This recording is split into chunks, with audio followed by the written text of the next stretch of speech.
Hello children, let me welcome you to the virtual class of the Brihan Mumbai Mahanagar Palika.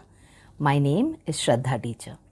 Children, we are in the middle of this COVID-19 pandemic, and because of that we are not able to go to school, but that doesn't mean we are going to stop learning. So we are going to do many lessons which are very interesting from your textbook through the virtual class here. So let us do a lesson in English today. So children, does this image look familiar to you? If yes, it is because we are going to continue the lesson that we were doing last time. So we were doing a lesson in standard 8th. The subject was English and the topic was lesson number 3.3, the last leaf. In the previous part of this lesson, children, in the last video, we looked at certain exercises from the English warming up part, and we also looked at the story in detail. Now in this part of the lesson today, we are going to look at certain grammar exercises, and we will also look at certain exercises which are related to the story in the lesson. So come on, let's go to part 2 of the lesson 3.3, the last leaf. So let us start by revising or doing a quick recap of the story of Sue and Johnsy. Now children, if you want to see the story in detail again, you can always go back and watch the previous video. So Sue and Johnsy were two girls who were struggling artists, and they were living in the poorer parts of New York City.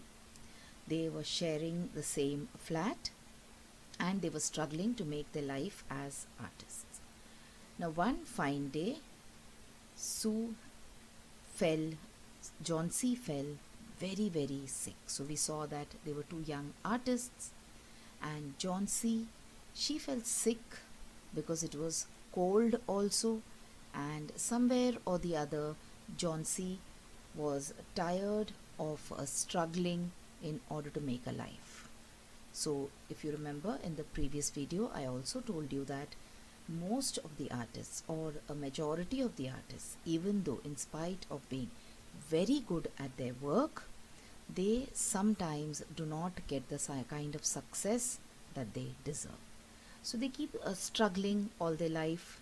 So in this particular story we also talked and saw about Mr. Behrman, who was again a painter, but he could not succeed all his life.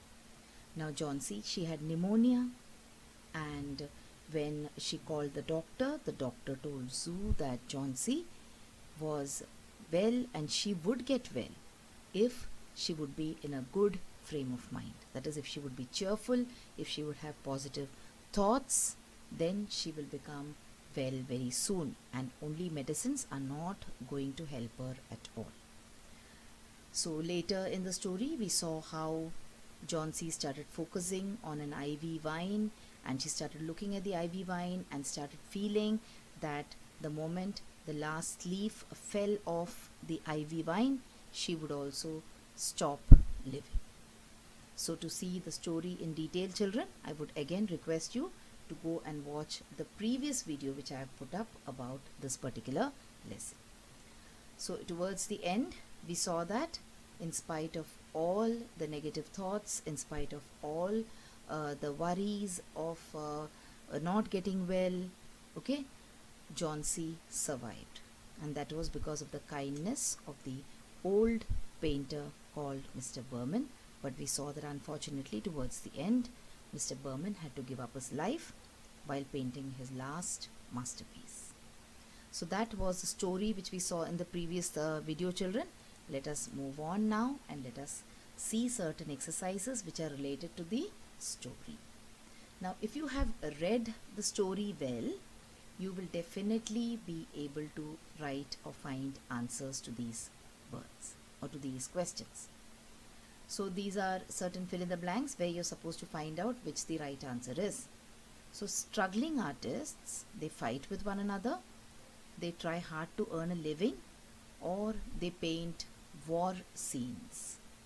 So yes, which is the right one? It is the second one. Struggling artists, try hard to earn a living. See the next one. Skeletal branches means what? Does it means bones branching out from joints? That is, we have many joints in our body. So are they the bones which are coming out from the joints? Are they leafy branches or are they bare branches? Bare means branches which are empty. So skeletal branches are bare branches. Okay? Wielded the brush means what? Means painted skillfully, or wielded the brush means broke the brush, or wielded the brush means joined a broken brush. So someone is wielding the brush means he is painting skillfully, painting beautifully. Okay? Look at the next one. What is the meaning of a palette? Is it the tip of the brush? Is it a board used by artists to mix colors? Or is it a fancy dinner plate? So if you read the story, you will definitely know that a palette is a board which is used by artists to mix colors. Alright? And what is a masterpiece? Is it a master who promotes peace?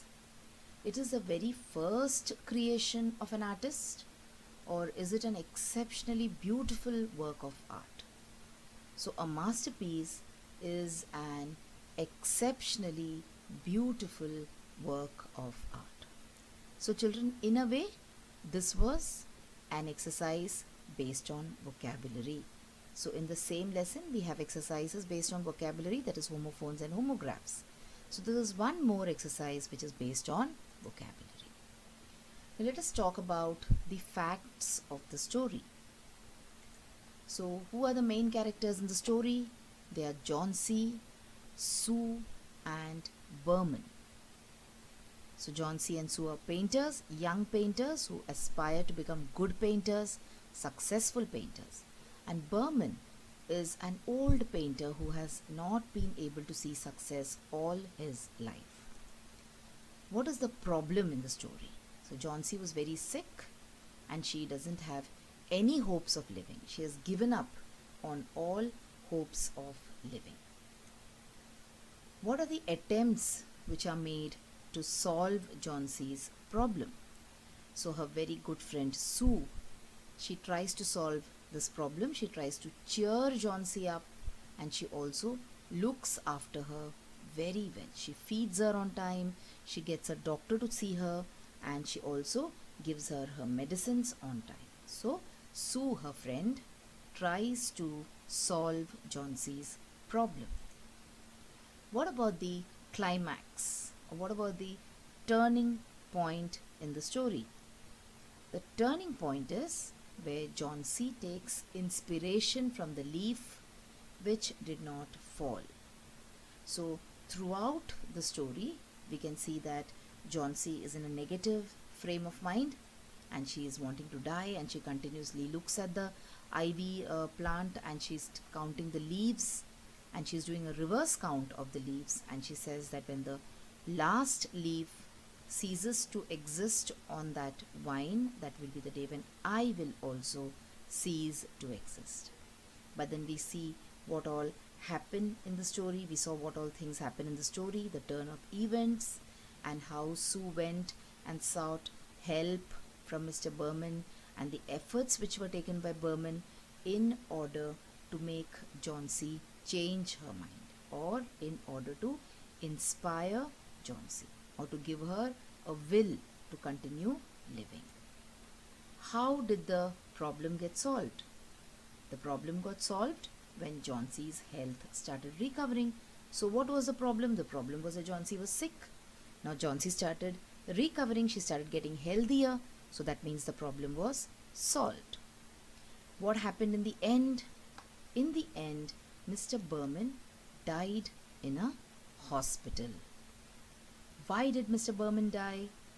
It was his efforts in order to make Johnsy want to live, which led to his own death. He stood out in the rain the whole night, painting the leaf which had already fallen off.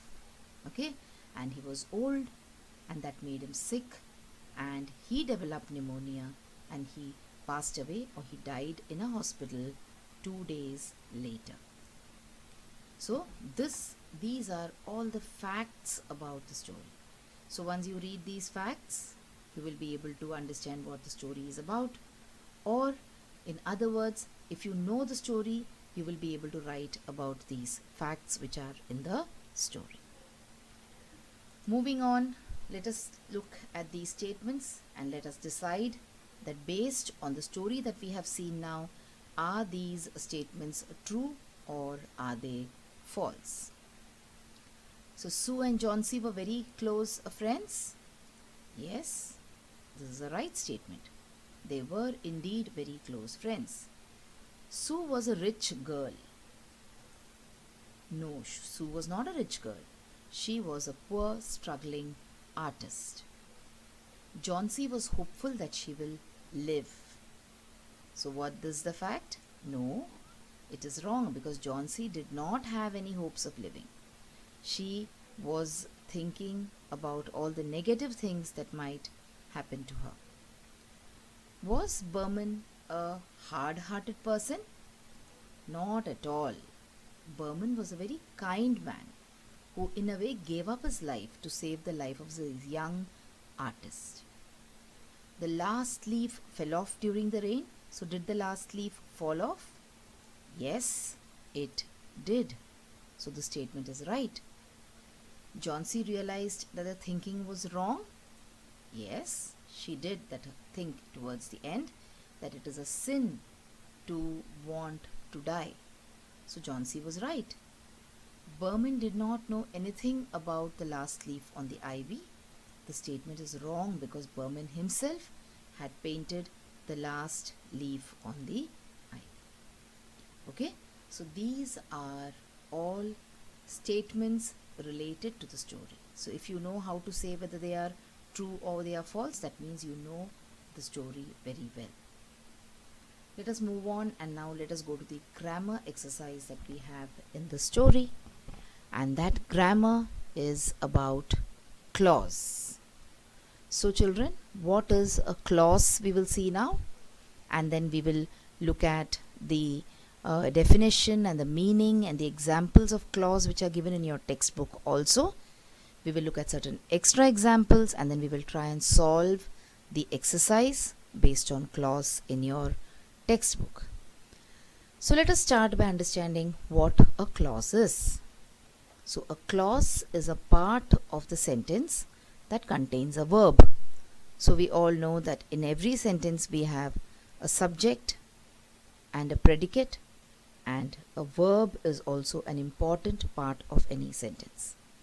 So every sentence has to have a verb if it is a sentence. So the part of the sentence where there is a verb is called as the clause.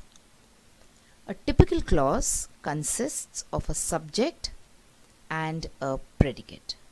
So the predicate is usually a verb or a verb phrase. Look at the examples. He must stop laughing. Okay, so he is the subject, must stop laughing is the predicate, and then the verb here is stop. They have done the job. Tom likes the meat. We like the music that you brought. Alright, so these are all examples of parts of sentences where the verb is present. These part of sentences could be a part of a bigger sentence. Alright, so clause is nothing but a group of words which is a part of a sentence where there is the verb also present. Moving on, let us talk about the types of clauses. So we can have two kinds of clauses in any sentence. There could be the independent clause and the dependent clause. So we have learnt about clauses previously also. So children, what is an independent clause? An independent clause can stand alone as it expresses a complete thought.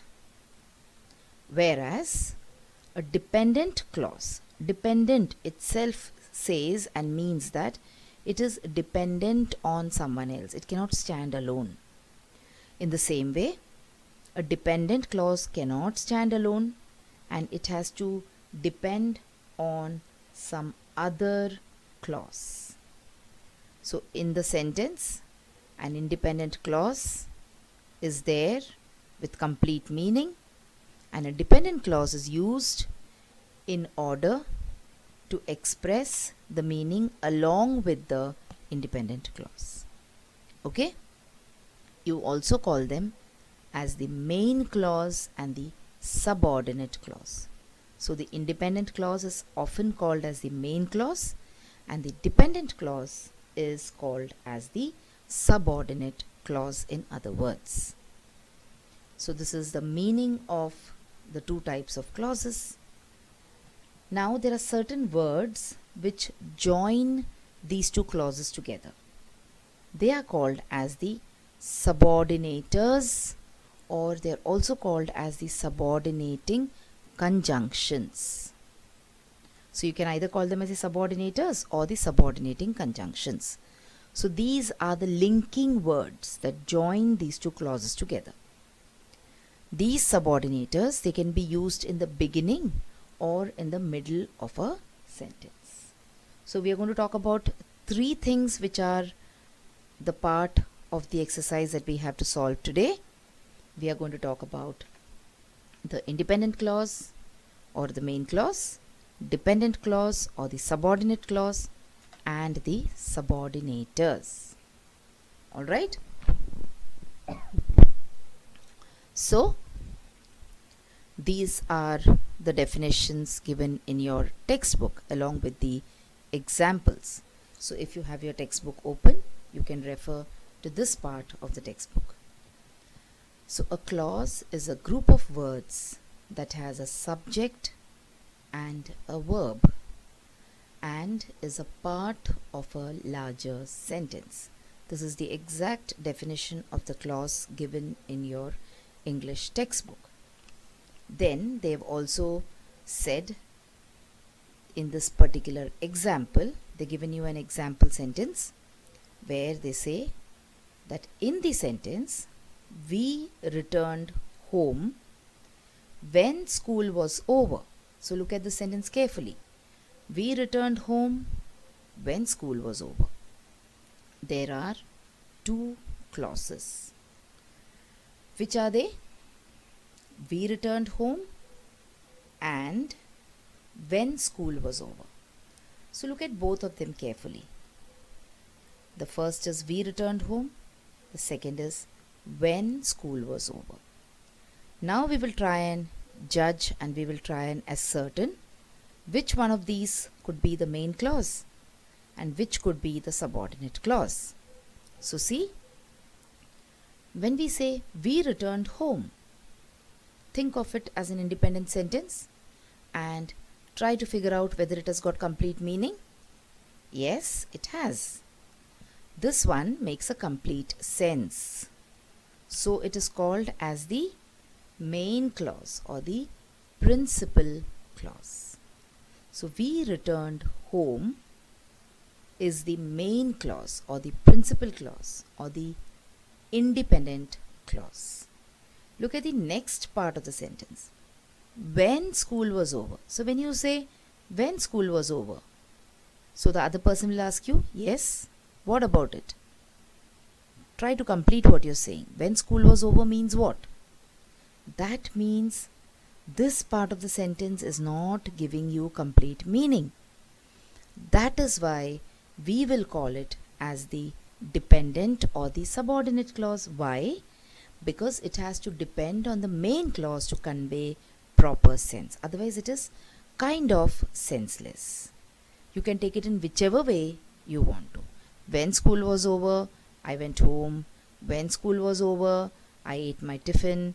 When school was over, I went out and played. So see, the meaning is not clear.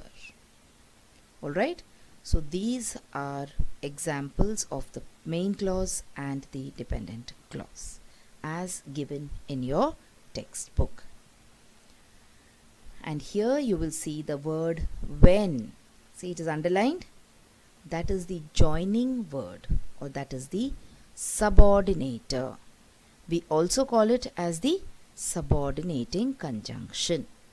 Let us look at certain examples now here. Before that, once again, an independent clause, they are complete because they make sense on their own. A subordinate clause, it begins with a subordinate conjunction. Okay, see here. Asif, let us read it as one sentence first and then break it up into two. Asif plays hockey as he enjoys it. So Asif plays hockey has got complete meaning. When we say as he enjoys it, you realize that it doesn't have a complete meaning, so it is a dependent clause. And then what is the word that is connecting these two parts of the sentence together? It is as. So that is the subordinator. Shazia could not catch the bus because she was late. So here because is joining the main clause or the independent clause. Shazia could not catch the bus with the dependent clause. She was late. So Shazia could not catch the bus because she was late. Ali could not finish the mathematics test although he knew all the sums. Although here is the coordinating conjunction or the coordinator. Arifa quickly ate her lunch as she was very hungry. Harris is back from work, so he must take rest. You must work hard if you want to succeed in life. Alright, children. So these are examples of how a sentence can be broken up into an independent clause and a dependent clause, and also how we can identify the coordinating conjunction or the coordinator. Now let us go to this example from the textbook, or this exercise from the textbook. Now in these sentences you are supposed to point out which is the main clause, which is the subordinate clause, and you are supposed to encircle the subordinator. That is, you are supposed to draw a circle around the subordinator. Now read all the sentences, rewind the video and try and find out what is the meaning of the main clause, subordinate clause, which I have given you, I have taught you just now. Try and look at the various examples and then come back and try to solve these questions. So do not directly go to the answers which I will be showing you. Okay, so make this a practice, children. Whenever there is an exercise and whenever there are questions asked, always pause the video and try to find out the answers yourself. For this, it is very, very important that you always have your English textbook at hand whenever you're learning a new lesson in English. So whenever you start watching a video, you know what the name of the lesson is. So immediately pick up your English textbooks and come to that particular lesson.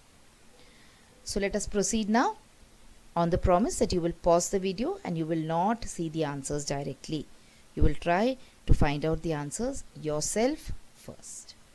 Let us go to sentence number 1 or sentence A. There was a colony where many struggling artists lived. Try to see which is the main clause here, which is the subordinate clause, and also we will try and encircle the subordinator. So there was a colony is the main clause. Where many struggling artists lived is the subordinate clause. And let us draw a circle around the subordinator, which is where. Okay. B, example B. Though Sue looked after her well, Johnsy showed no signs of improvement. So Johnsy showed no signs of improvement is the main clause, and like we discussed, sometimes the subordinator could be in the middle of the sentence and sometimes it could be in the beginning. So here we have the subordinate clause, those Sue looked after her well, and the subordinator is though. We come to the next sentence, sentence C. Sue thought that she had fallen asleep. So Sue thought is the main clause. That she had fallen asleep is the subordinate clause, and that is the subordinator. Old Behrman was a painter who lived on the ground floor. Old Behrman was a painter is the main clause. Who lived on the ground floor is the subordinate clause, and who is the subordinator. Johnny was sleeping when the two went upstairs. Johnny was sleeping is the main clause. When the two went upstairs is the subordinate clause, and when is the subordinator. I want to see the last one before it falls. I want to see the last one is the main clause. Before it falls is the subordinate clause, and before is the subordinator. So children, this was the exercise based on main clause, subordinate clause and subordinator, and this is the last exercise from the story that we have in our textbook. Let me also now remind you that this is the second part of the lesson that we are doing today in this video. We have done video number 1 previously, where we saw the story and certain exercises from the warming up part, and in the second part of the video now we have revised the story and we have looked at certain exercises based on the story, and finally we have done this grammar point about clauses. So that is all for today children from this particular lesson, lesson number 3.3, the last leaf.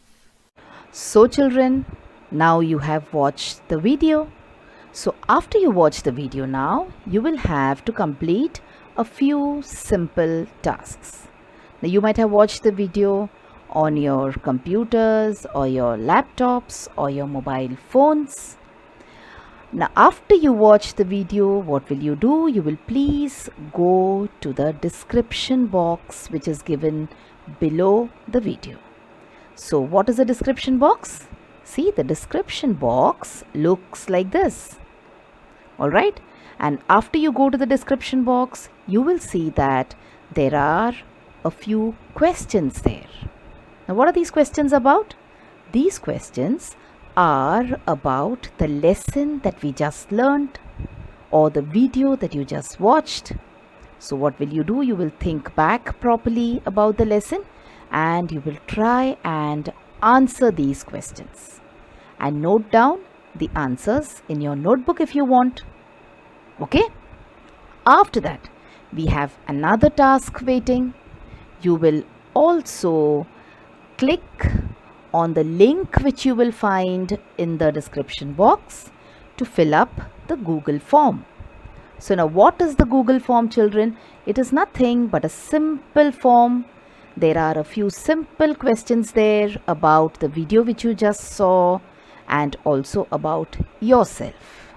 So these are the tasks now that you will have to complete after you watch each video.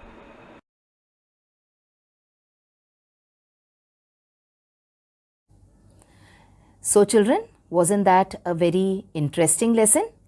I'm sure you learnt a lot of new things in this lesson. If you have liked this video, please hit the like button and also subscribe to my video so that you will get to see all the videos which I keep posting regularly.